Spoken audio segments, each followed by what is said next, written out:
أعوذ بالله من الشيطان الرجيم. بسم الله الرحمن الرحيم. ولقد آتينا إبراهيم رشده من قبل وكنا به عالمين.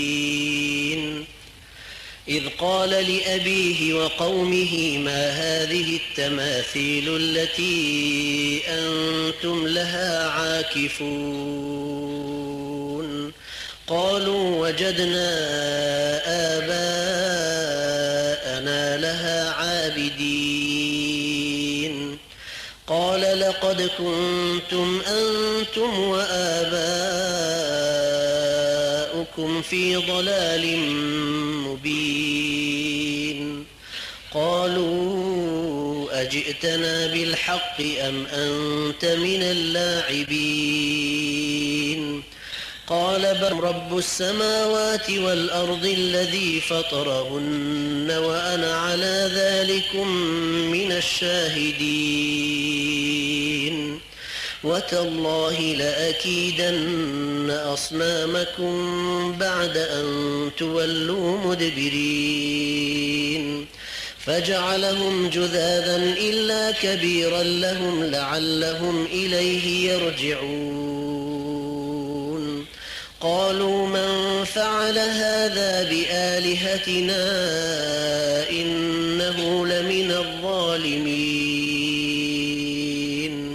قالوا سمعنا فتى يذكرهم يقال له إبراهيم. قالوا فأتوا به على أعين الناس لعلهم يشهدون. قالوا أأنت فعلت هذا بآلهتنا يا إبراهيم؟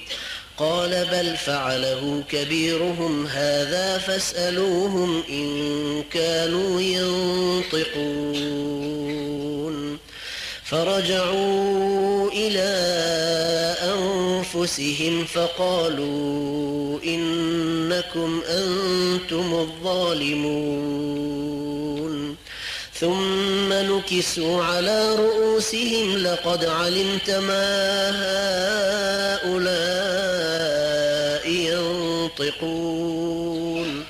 قال أفتعبدون من دون الله ما لا ينفعكم شيئا ولا يضركم أف لكم ولما تعبدون من دون الله أفلا تعقلون.